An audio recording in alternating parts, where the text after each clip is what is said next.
हम स्टार्ट कर रहे हैं डिबेंचर्स। हम स्टार्ट करेंगे आज डिबेंचर्स की थ्योरीज में आज करेंगे, then we'll start with the practicals also. तो let's start with the meaning. तो डिबेंचर का मीनिंग क्या है? डिबेंचर जो है ये भी एक सोर्स है कैपिटल जनरेट करने का। It is a long term source of finance for the business, है ना। बट अब शेयर्स भी लॉन्ग टर्म फाइनेंस सोर्स है और डिबेंचर्स भी। बट दोनों में ये एक मेन डिफरेंस ये है कि जो शेयर कैपिटल है, जब वो जो भी शेयर होल्डर्स होते हैं उनको ओनर्स का स्टेटस मिलता है, राइट। बट डिबेंचर होल्डर्स को क्रेडिटर्स का स्टेटस मिलता है, बिकॉज जब कंपनी डिबेंचर्स इशू कर रही है और जो भी वहां से फंड्स रेज किए जाते हैं, it's a kind of debt या लोन है वो बिजनेस पे। सो डिबेंचर्स क्या है? It is the acknowledgement of debt by the company. मतलब कि कंपनी ने जो डेट लिया है लोगों से, डिबेंचर होल्डर से, ये उसका एक्नॉलेजमेंट होता है in the form of a certificate, right. तो डिबेंचर जो है basically it's the acknowledgement of debt. अब इसके कैरेक्टरिस्टिक्स क्या हैं? तो कैरेक्टरिस्टिक्स में आएंगे फर्स्ट कि it is a written acknowledgement, like ये एक सर्टिफिकेट फॉर्म में रहता है, ठीक है। और डिबेंचर होल्डर्स का जो स्टेटस रहता है वो क्रेडिटर्स का रहता है, राइट। अब डिबेंचर्स पे जो रहती है, it is issued under a common seal. Common seal means company की उस पर स्टैंप रहती है, ठीक है। नेक्स्ट इज डिबेंचर्स पे जो बेनिफिट है डिबेंचर होल्डर को, वो क्या मिलता है?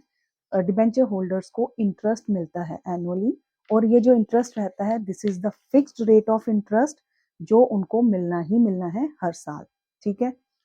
नेक्स्ट इज जो डिबेंचर्स हैं, इन पे जो डिबेंचर्स का जो अमाउंट होता है, जो डिबेंचर होल्डर ने डिबेंचर्स जितने अमाउंट के खरीदे होते हैं, उस अमाउंट पे उसको सिक्योरिटी मिलती है। सिक्योरिटी मीन्स सिक्योर्ड डिबेंचर्स होते हैं generally, means in case company को लॉस हो रहा है या कंपनी वाइंड अप हो रही है, तो डिबेंचर होल्डर्स का जो अमाउंट है वो उनको रिटर्न करा जाएगा फ्रॉम दी एसेट्स। एसेट्स को सेल करके या जो भी उसकी वैल्यू होगी, उस वैल्यू का उससे एक्सचेंज करके उनको रिफंड किया जाएगा, राइट। अब इसमें हम आगे जाके टाइप्स में करेंगे, अभी इतना ही ध्यान रखिए। अब ये जो सिक्योरिटी होती है, ये फ्लोटिंग चार्ज भी हो सकता है एंड फिक्स चार्ज भी हो सकता है। ये फ्लोटिंग एंड फिक्स चार्ज भी हम आगे करेंगे, राइट। अब ये जो डिबेंचर्स के थ्रू हम फंड्स रेज कर रहे हैं, ये मैंने पहले भी बताया कि ये लॉन्ग टर्म नेचर के होते हैं, ओके। नाउ एक मेन पॉइंट जो है, जो डिफरेंस भी है शेयर होल्डर्स और डिबेंचर होल्डर्स के बीच में, कि शेयर होल्डर्स को तो वोटिंग राइट होता है, बट डिबेंचर होल्डर्स को वोटिंग राइट नहीं होता, ठीक है। ये एक बहुत इंपॉर्टेंट पॉइंट है इनके डिफरेंस का।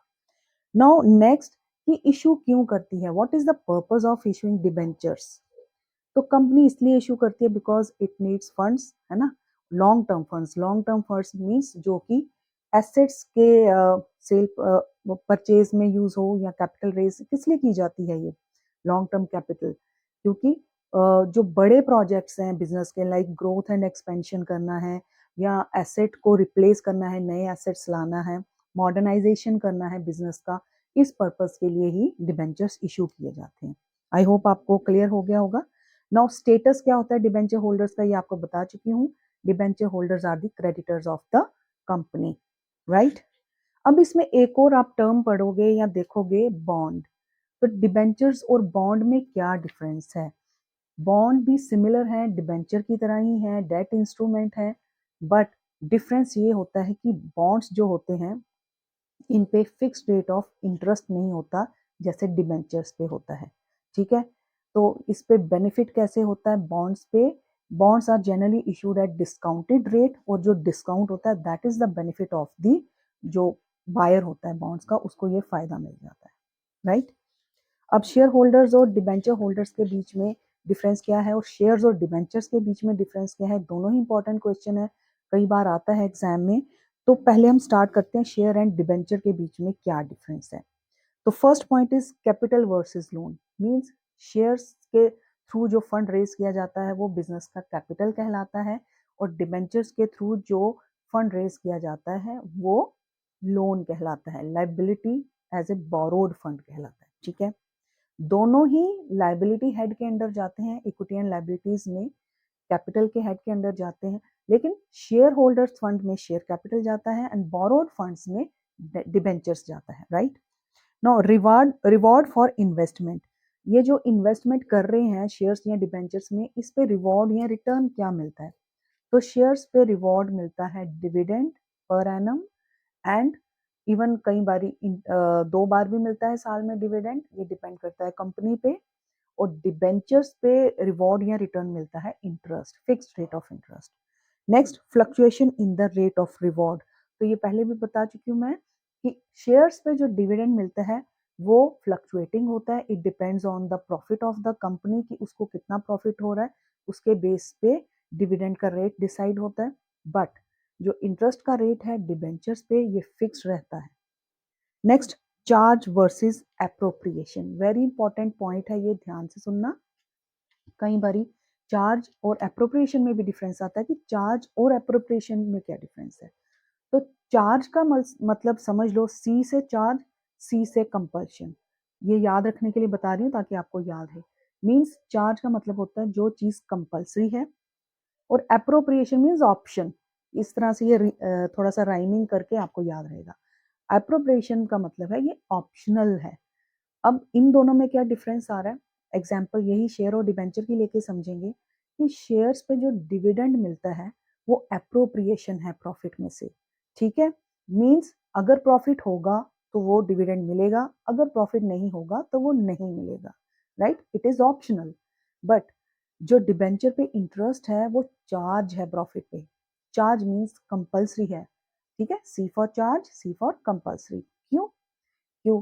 क्योंकि फिक्स्ड रेट ऑफ इंटरेस्ट है और डिबेंचर एक लोन है, एक लाइबिलिटी है, और लाइबिलिटी पे इंटरेस्ट देना या उसका रिटर्न करना वापस क्रेडिटर को, ये एक फर्म के लिए कंपल्सरी लाइबिलिटी है, उसे देना ही देना है। तो इट मींस जब इन केस अगर प्रॉफिट हो भी रहा है कंपनी को या नहीं भी हो रहा, तो कंपनी को डिबेंचर पे इंटरेस्ट देना ही देना है, और जो रेट फिक्स्ड है उसी पे देना है, राइट। आई होप ये आपको क्लियर हुआ होगा, ये बहुत ही इंपॉर्टेंट पॉइंट है। Next, priority as to payment of interest और डिविडेंड, प्रायोरिटी किसको मिलेगी? तो आप बताइए, कमेंट में बताइए मुझे किसको प्रायोरिटी मिलनी चाहिए। अभी तक क्लियर हुआ होगा आपको। हाँ, डिबेंचर होल्डर्स को। क्यों? क्योंकि वो कंपल्शन है, तो जो कंपल्सरी है और उसी को पहले दिया जाएगा, और डिविडेंड तो एप्रोप्रिएशन है, ठीक है, ऑप्शनल है। सो डिविडेंड हमेशा इंटरेस्ट के बाद दिया जाता है, पहले इंटरेस्ट दिया जाता है डिबेंचर होल्डर्स को, उसके बाद अगर जितना प्रॉफिट बचेगा उसमें से डिविडेंड दिया जाता है शेयर होल्डर्स को, राइट। तो प्रायोरिटी किसको मिलती? डिबेंचर्स को। Then priority in the repayment of principal amount, तो same debenture principal amount means जो उन्होंने ओरिजिनल जो अमाउंट लगाया, जितने के डिबेंचर या शेयर्स खरीदे हैं वो अमाउंट, प्रिंसिपल अमाउंट। तो डिबेंचर होल्डर्स को ही पहले उनका अमाउंट वापस होगा, उसके बाद शेयर होल्डर्स को मिलेगा। तो प्रायोरिटी यहाँ पे भी डिबेंचर होल्डर्स को मिलेगी। Now next point, voting right, तो ये मैं आपको पहले बता चुकी हूँ कि शेयर होल्डर्स को या शेयर्स पे वोटिंग राइट मिलता है, बट डिबेंचर होल्डर्स को वोटिंग राइट नहीं होता। और कन्वर्टिबिलिटी, तो शेयर्स जो हैं वो कन्वर्ट नहीं हो सकते except preference shares, equity shares convert नहीं हो सकते, but preference shares equity shares में कन्वर्ट हो सकते हैं, राइट। और डिबेंचर्स दे आर कन्वर्टिबल, उनको आप शेयर्स पे कन्वर्ट कर सकते हो। तो ये था डिफरेंस। अब यही डिफरेंस आप रिलेट कर सकते हैं एज ए डिबेंचर होल्डर या शेयर होल्डर में क्या डिफरेंस है। तो मेन पॉइंट्स आप यही रहेंगे, उसके अलावा ये रहेगा कि शेयर होल्डर्स का जो स्टेटस होता है वो ओनर्स का स्टेटस होता है, और डिबेंचर होल्डर्स का जो स्टेटस होता है वो क्रेडिटर्स का स्टेटस होता है, ठीक है। शेयर होल्डर्स को वोटिंग राइट होता है, डिबेंचर होल्डर्स को वोटिंग राइट नहीं होता है। शेयर होल्डर्स को प्रायोरिटी सॉरी डिबेंचर होल्डर्स को प्रायोरिटी मिलती है in case the payment of interest and also repayment of the capital amount, जबकि शेयर होल्डर्स को बाद में मिलता है, राइट। तो इस तरह से ये डिफरेंस हो गया। अब आ जाते हैं वेरी इंपॉर्टेंट टॉपिक पे, जो नेक्स्ट टॉपिक है दैट इज टाइप्स और काइंड्स ऑफ डिबेंचर्स, ठीक है। तो types and kinds of debentures में जो कैटेगराइजेशन की है, देयर आर डिफरेंट बेसिस जिन पे उनको कैटेगराइज किया गया है। तो बेसिस क्या है पहले वो बताती हूँ मैं। record point of view, security point of view, convertibility point of view, permanence point of view and priority point of view, right. इसकी जो डायग्राम है, जो चार्ट रहेगा वो मैं साथ में आपको दे दूंगी वीडियो में, तो वहाँ आप चेक कर लेना। अब पहला आता है रिकॉर्ड पॉइंट ऑफ व्यू से, दो टाइप्स हैं, registered debentures and bearer debentures. तो रजिस्टर्ड डिबेंचर्स क्या होते हैं? वो डिबेंचर्स जिनको रजिस्टर किया गया है, जिस नाम से, जिस पर्सन के नाम से, जिस पर्सन ने वो डिबेंचर्स खरीदे उसका नाम रजिस्टर में रिकॉर्ड हो गया। अब वो डिबेंचर्स उसी के नाम पे रहेंगे जिसका नाम उस रजिस्टर में रजिस्टर्ड है, राइट। बियरर डिबेंचर्स में क्या होता है कि नाम बेशक किसी का भी रजिस्टर हो, लेकिन जिसके पास वो डिबेंचर है, जो होल्डर है उस डिबेंचर का, वो ही उस डिबेंचर का ओनर है। क्लियर हो गया? Next, unsecured and mortgage debentures, और जिनको हम सिक्योर्ड डिबेंचर्स भी बोलते हैं। तो सिक्योर्ड डिबेंचर थोड़ा बहुत मैं अभी आपको पहले बता भी चुकी हूँ, अब इसको करते हैं डिटेल से। सिक्योर्ड डिबेंचर्स होते हैं जिन डिबेंचर्स पे कोई सिक्योरिटी होती है, डिबेंचर होल्डर्स को सिक्योरिटी दी जाती है, कंपनी देती है। क्या सिक्योरिटी देती है? कि जी इन केस हमें लॉस हो गया तो आपका जो अमाउंट है विद इंटरेस्ट ये आपको मिलेगा। कहाँ से? हमारे एसेट्स को बेच के। सो चार्ज आपको मिलेगा हमारे एसेट्स पे। अब यहाँ पे हम चार्ज को पढ़ेंगे। मैंने पहले बताया there are two types of charge on assets, एक था फिक्स्ड चार्ज और एक था फ्लोटिंग चार्ज, राइट। तो फिक्स चार्ज में क्या रहता है कि पर्टिकुलर एक स्पेसिफिक एसेट पे फिक्स कर दिया जाता है चार्ज। लाइक हम एक एग्जांपल लेते हैं कि हम एक डिबेंचर होल्डर है मिस्टर एक्स करके, उन्होंने 1 लाख के डिबेंचर्स खरीदे। कंपनी ने उनको फिक्स्ड चार्ज दे दिया कि इन केस हमारी कंपनी के पास प्रॉफिट्स अगर नहीं होंगे आपको आपका अमाउंट वापस करने के लिए या इंटरेस्ट देने के लिए, तो this particular asset, for example furniture, ठीक है, फर्नीचर में कोई भी स्पेसिफिक कोई सोफा या जो भी होगा उनके पास, जो भी वहां पे डिटेल दी जाएगी, वो फर्नीचर बेच के, उस एसेट को बेच के आपको ये अमाउंट पे बैक किया जाएगा, राइट। तो ये हो गया फिक्स चार्ज। फ्लोटिंग चार्ज में क्या होगा कि वहां कंपनी स्पेसिफाई नहीं करेगी कि विच एसेट, कोई भी एसेट, जनरल सभी एसेट्स बेच के जो एसेट में से आपका जितना अमाउंट बनता होगा आपको वापस कर दिया जाएगा, राइट। तो यहाँ पे कोई स्पेसिफिक एसेट नहीं रहता। तो ये आई होप आपको क्लियर हो गया दोनों का difference, fix charge versus floating charge. इस पे भी शॉर्ट डिफरेंस क्वेश्चन आ सकता है, ठीक है। तो सिक्योर्ड अगर आपको पता है, इनको मॉर्गेज डिवेंचर्स भी बोलते हैं। मॉर्गेज का मतलब ही क्या होता है? गिरवी रखना, है ना। तो कंपनी एक तरह से अपने एसेट को गिरवी रख रही है, ठीक है। दूसरी टाइप आती है अनसिक्योर्ड डिबेंचर्स। यहाँ पे कंपनी जो है वो सिक्योरिटी नहीं दे रही, किसी भी एसेट पे सिक्योरिटी नहीं दे रही, है ना।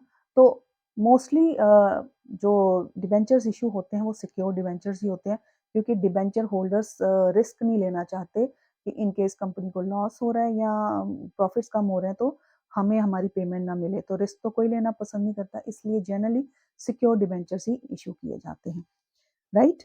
Now next, convertibility point of view say there are convertible debentures and non-convertible debentures.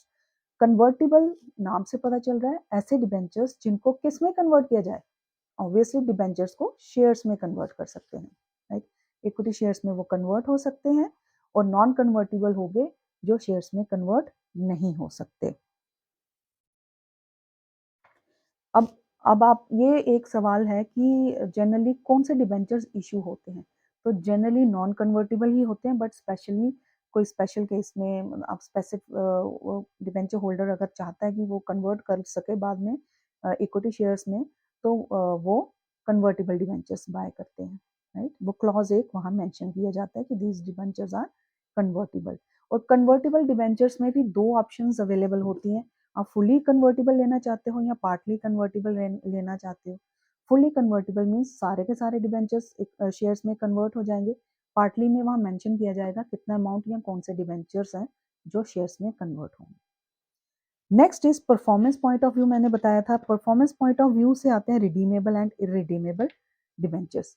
Redeemable and irredeemable, redeem का मतलब होता है रिटर्न करना, तो जनरली डिबेंचर्स आर रिडीमेबल। अगर आपको ये ऑब्जेक्टिव भी आ जाए तो डिबेंचर्स का एक फिक्स्ड टेन्योर होता है, 5 ईयर्स के लिए, 3 ईयर्स के लिए, 10 ईयर्स के लिए, जो भी एक फिक्स टेन्योर रहता है, जब वो टाइम पीरियड मैच्योर हो जाता है, तो जो अमाउंट डिबेंचर होल्डर ने इन्वेस्ट करा था, डिबेंचर्स खरीदे थे, वो अमाउंट उसे रिटर्न करती है कंपनी, राइट।